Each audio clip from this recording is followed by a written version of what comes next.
189 and 201, respectively.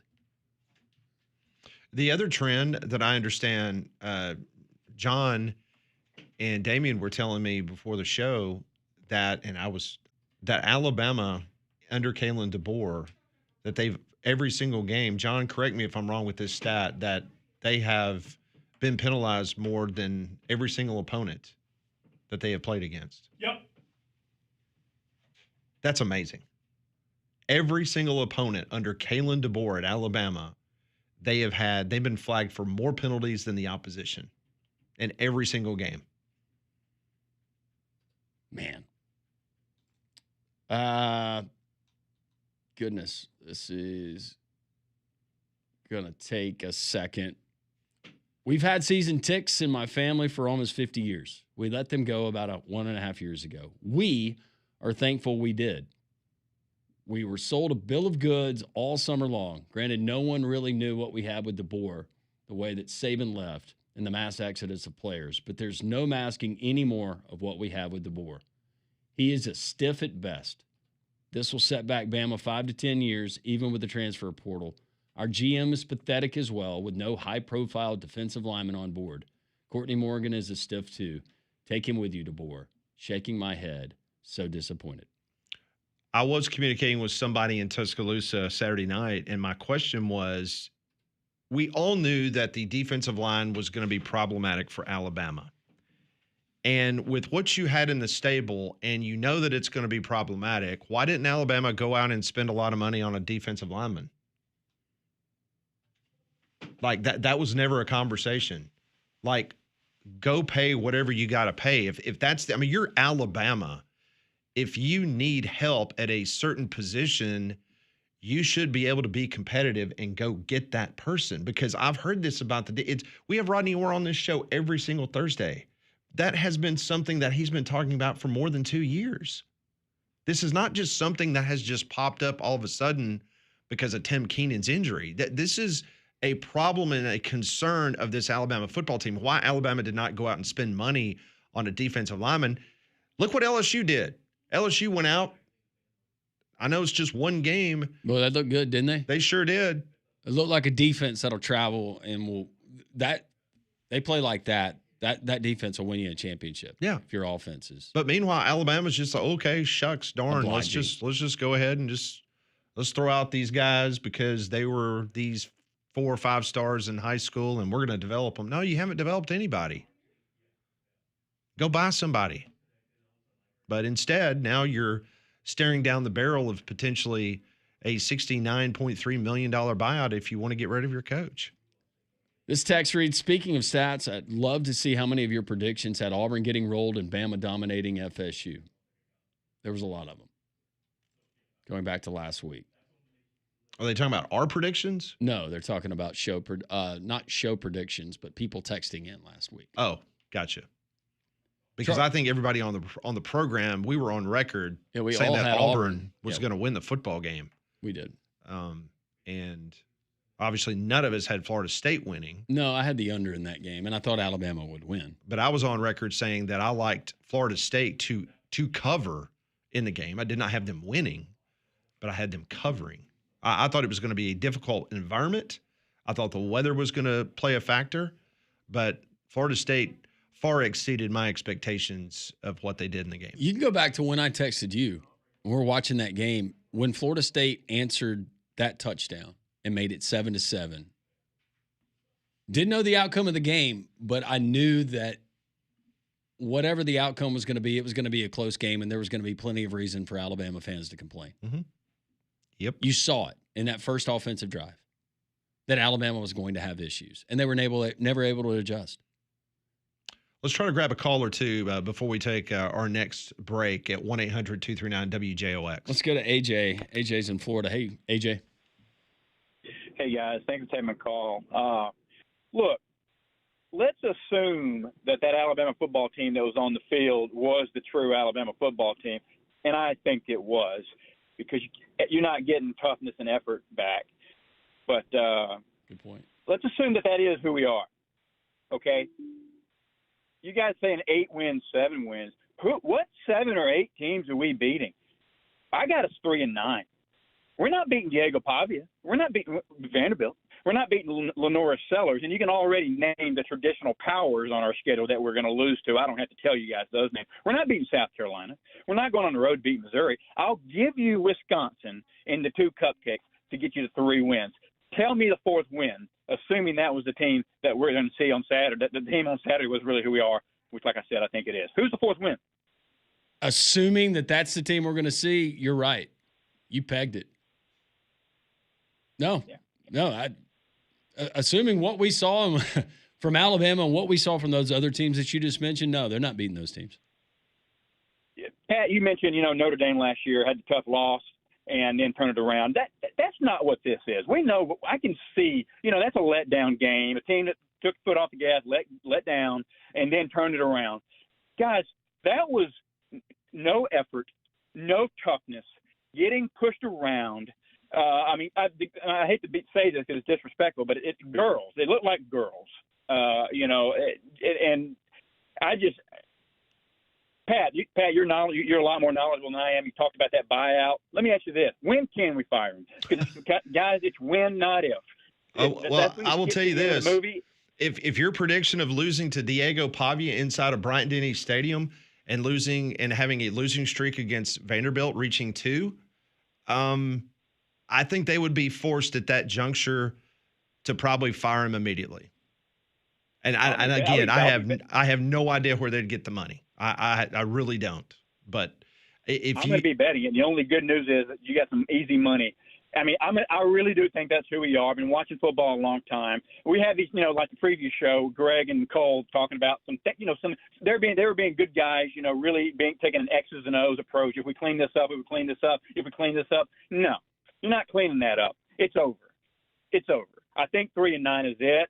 The only good news is I live in Florida and I can bet the hell out of it. So there's going to be some money to be made betting against Alabama this year. Take the money line, baby. Thank you, AJ. Thanks for the phone call. I appreciate it. No, Alabama got out physical. They got hit in the mouth. They got bullied. They got their butts kicked. Plain and simple. Can they get that back? AJ doesn't seem to think so. You would certainly hope so. I hope we're not going down the road of a 4-8 or a 5-7 or, as he said, a 3-9, because that's when this thing takes a much different turn. And you also have to keep in mind the body of work moving forward. Like, is Florida State, have they turned the corner, or is it the fact that Alabama was so bad?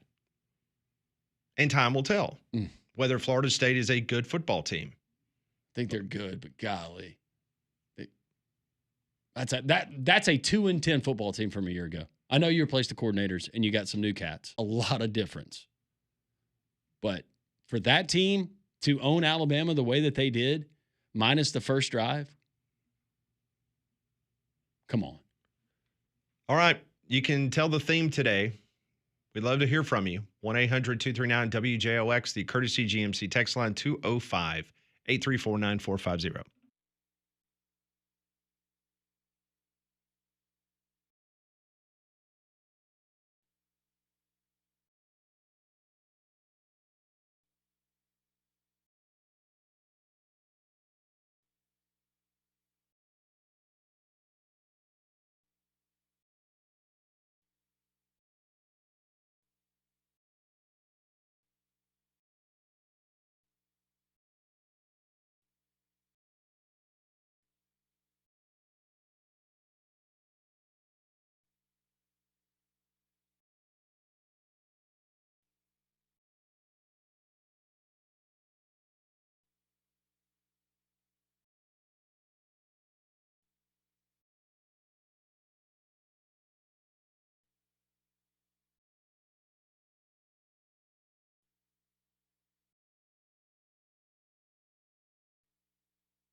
I remember the good old days when Nick Saban would play the Eagles all the time. Remember Nick Saban? Remember that guy? Who? You know, the guy that Alabama's paying $500,000 to have an office in Bryant-Denny Stadium and never helping out Kalen DeBoer. The game day guy. Yeah, the game day guy. No. He was the Michigan State coach. Yeah, he was the LSU national championship winning coach. The Verbo. And the Dolphins. The Verbo spokesperson. Yeah. Oh, yeah, him. The guy with Aflac. That's it. He's really good friends with Coach Prime. Yes. Miss Terry's husband. Of course. All right, 1-800-239-WJOX. Let's get back to the phone lines. We have a full bank, needless to say. Thank you for your participation today as we are all laboring here on the program. It's a labor of love. Let's go to Parker. Hey, Parker, how are you? Morning, y'all. Roll Tide. Yeah. Morning. So it's so sad. So I'm a dishwasher at a pizza restaurant, and I'm legally blind, so I have to listen to like Chris Stewart and Tyler Watts on the radio. And it's so sad when I just say that I want to work during all the games now. Isn't that really sad? I've been there in certain seasons with you, Parker. Yeah. I mean, there's no discipline on this team. He just wants to be their friend. Like, he's like, oh, you hear him in all the press conferences last year, even when we lost. Oh, I'm proud of our guys. I'm proud of our guys. Like, okay, but can I just say actually coach and not be their friend? Yeah, I mean, it's like being a father. You know, you want to be your kid's best friend, but there's times that you have to be a father. Well, there's times that Kalen DeBoer has to be a coach. And I'd like to see a little fire with him on the sideline. Season. Yeah. It's going to be another DeBoering season. I hate to say it. Parker, just hope that it gets better, right? Right. I mean, we're going to lose that South Carolina game. I kept calling trap game, the game that we're not supposed to lose. And we got to go to Athens. We got to go. I mean, I don't know. I'm just getting fired up, you know? No, Parker, you have every right to, man. I mean, that's what this outlet is for, and we appreciate the phone call, and thank you for listening to the show. Thanks, Parker. We appreciate it. Hang in there, man. Let's keep going to your phone calls. Let's go to Austin in Florence. Hey, Austin. Hey, guys. Listen, I just had emergency surgery last night, so if I'm a little hoarse, it's because of that. So, oh gosh, love the show. Well, except for Conrad, I'm not a big Conrad fan, but neither are we. I got something. I want to kind of run by you guys. Some things that was said on this show, and I want y'all now post game feedback on it. But you guys said that getting beat by Florida State was equivalent to losing to James Madison. You guys remember saying that one? I don't remember who said it, but okay, I'll oblige and say yes, that was said. I don't remember it, but let's see. Conrad actually said that DJ Lagway has more talent in his injured calf than Thomas Castellanos. Now that does sound like something Conrad said. Like something Conrad said. That definitely does. Yeah. Keep going. Yeah. Keep the hits coming. Let's see. Conrad said just last Wednesday that it would be Alabama 17-10 in the first quarter. And then Alabama would take care of business the rest of the way, I think. I think that's what he said. Yeah. As the week went on, Conrad got a lot bolder with his predictions. Yeah. Y'all may kick me off after this, but I'm just quoting Conrad. But Alabama was bringing a big old can of wolf ass from Tuscaloosa to Tallahassee. Y'all remember that one? Yes, I do remember that. Well, they did the first drive. Didn't show up after the first drive. They did lead the game after that, but yes, that was the only time the Tide led. I just, I'm a big Florida State fan living up here in North Alabama, so I'm all by myself up here. Family grew up in Tallahassee, so it's been, Knowles my whole life. So, I remember in 2013 when Auburn had to play Florida State, all the Alabama fans was, roll Knowles, and I'm like, oh, no, we're not doing that, Well, but, Austin. I just wanted to get you guys post-game thoughts on some of those comments made on the show. I wish Conrad was there today so much. Well, he will be back tomorrow. Please give us a call back tomorrow. He will welcome your call. All right, guys. Thank you. Love the show. Love all you guys. Keep it Thank up. you, Austin. Hey, thanks, Austin. We love you too, man. Yeah, I hope your health gets better after the emergency surgery. Let's continue. Let's go to Jim in Pensacola. Hey, Jim, welcome in. Hey, guys. Hey, I wanted to comment on something y'all said about Florida State's first drive. They were stopped completely on that first drive. Till a penalty. And they made a penalty, gave them a first down. Yep. And they also in the game, they made 5 first downs on penalty. 4 of those first downs were on what would have been fourth down.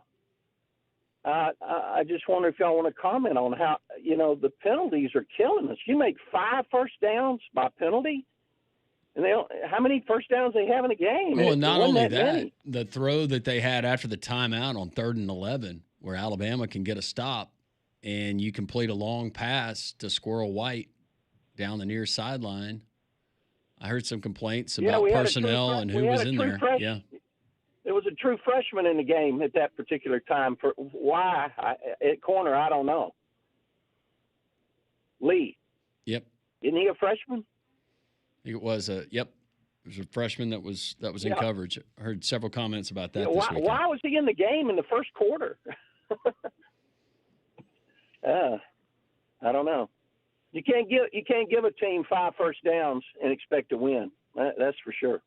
Yeah, Alabama was penalized 8 times for 70 yards. Florida State was penalized 4 times for 40 yards. Right. And of those 8, 5 went for first downs. Yeah. Yeah. And get you beat. Florida State had 20 first downs in the game. Yeah. Yeah, that's unbelievable. Yeah, we got to clean it up. Better hurry. I read where in the 14 games that DeBoer's played, we've had more penalties than any team we played. That is accurate. Of all the 14 teams, yeah. That's unbelievable. Accurate. Yep. Yeah, you can't win if you got penalties. All right, guys. Thank y'all. Thank you, Jim. Appreciate you, man. Appreciate that very much. Let's keep rolling with the phone calls. Let's go to Alan. He wants to talk Alabama. Hey, Alan, how are you? I'm doing fine. How about y'all today? We're doing okay. Thanks for calling. Well, listen, I like right off the bat, I like your show. I read it every day. Thank you. I work in Birmingham, and I try back and forth. And just to tell you, I've been an Alabama fan, show you how old I am, since 1958.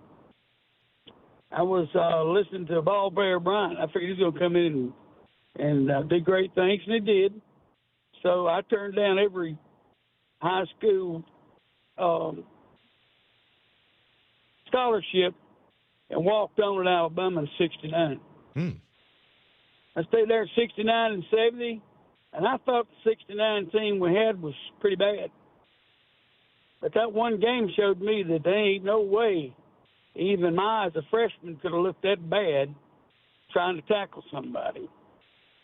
But in 70, I got to sit on, well, I did get to sit on the bench and watch us beat Ole Miss 33-32 in 69 because I was such a good freshman.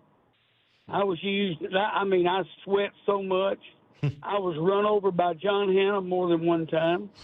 I was run over by everybody because I only weighed 150 pounds, but I wanted to be an inside linebacker. Proves to me I couldn't be an inside linebacker, so taking all of those hits made me not want to play.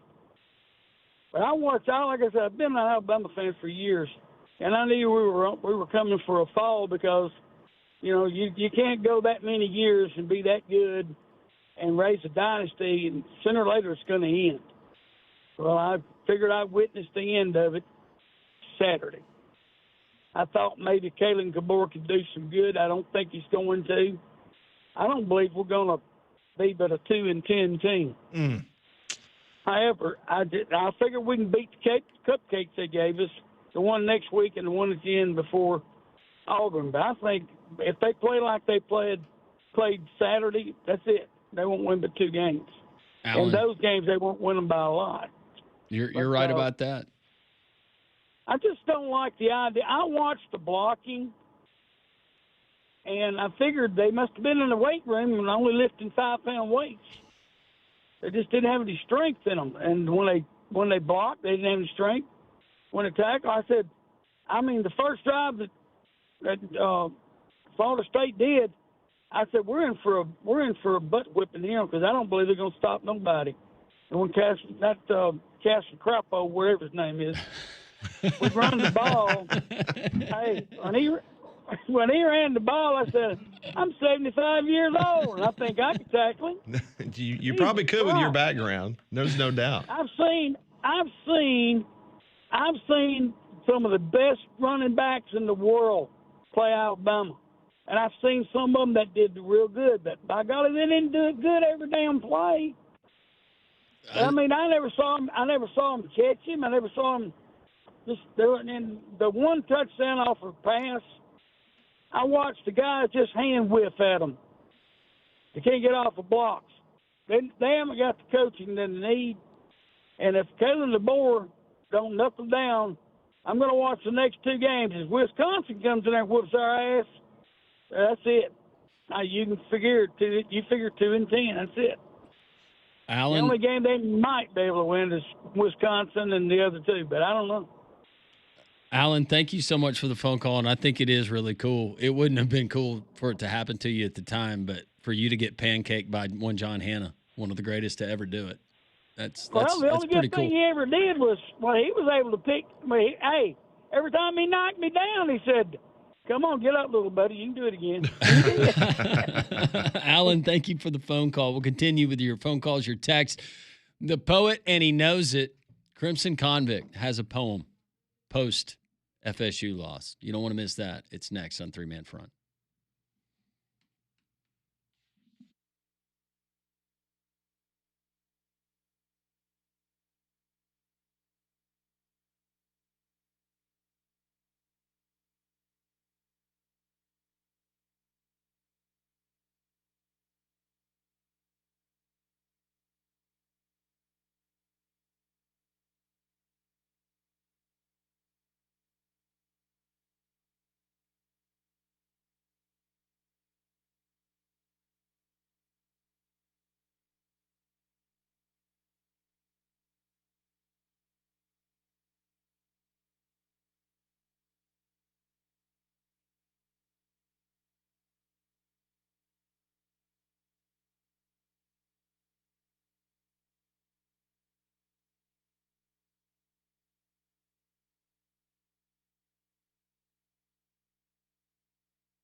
10:50 Labor Day edition. We are live. 3-man front lands from Pat Molly. Your phone calls, your text, welcome here on this Reaction Monday. First hour, ton of reaction. As anticipated, Alabama fans upset. What does it mean for Alabama this season? What does it mean for Kalen DeBoer, not only this season, but beyond? Let's go to Crimson Convict. CC, how are you? I've been better. I've been a lot better, my friend. I can imagine. Let me ask you a question. Does it seem like if Conrad is in the same state of any of our away games, we catch an L? I never thought about it until just now, but yep. He wasn't in Tennessee last year for Vanderbilt, was he? I do not know his location. We don't. We're not exactly sure where he was. But I will tell you this: he will be covering every Alabama home game for this radio station. He has been credentialed for every Alabama game. He will be there this Saturday against La Monroe, the same La Monroe team that came into Tuscaloosa and beat Nick Saban. Well, I would tell you something, man. I mean, either he's lost his soul in that cave and it's translating to the field. I don't know, man. I will say this. Before I get to this, please stick with me. I'm not going to say anything that's going to embarrass myself, the station, or get the FCC on our back. So please stick with me, okay? Thank you. Okay. All right. This piece is called DeBoer. What the? I really can't find the words right now. It's difficult to know where to start. So I'm just going to Amazon Prime this circus and not leave any feelings left in the cart. It would appear we've been led astray with your shining fall camp reports. So like Jules in Pulp Fiction, please allow me to retort. I understand this is just game one, and I'm trying hard not to jump to conclusions, but I'm certain I'm not the only one that seems to be in a state of confusion. We were really never in this game, and your constant blasé conduct has dulled the edge of this program and diminished the on-field product. The Noles had almost 400 yards of offense, almost 250 on the ground. We were waiting for the adjustments, but not a single answer could be found. 5 different backs had 20-plus yards, each averaging at least 4 yards per. Malzahn's scheme was almost perfect. Castellanos backed up his words. Bama couldn't break 100, most of that coming on the first drive. If we can't find a run game, we can never expect to survive. This team is missing something, and you should be overcome with guilt. One game and season at a time, dismantling the standard that Saban built. I've experienced the highs and lows in the 50 years watching the Tide, so it's pretty easy to discern the direction of this particular ride. I suffered through the Bows, and I suffered through Francione, and now it would appear I have to suffer through this jabroni. Clearly you haven't grasped the concept. Football is a religion in this state, and there's none more devout than Bama, and you better realize it before it's too late. I also don't think that you realize the position you put our fan base in. The backlash from our rivals has our patience wearing thin. Bama fans now dread lunch at the Terrace, and we will try not to misbehave. The shots that are surely coming from Don, PG, and FSU Dave. So in summation, you can keep your calm demeanor, and you can keep your after-practice ice cream truck, because all the Crimson Faithful is asking is, DeBoer, what the?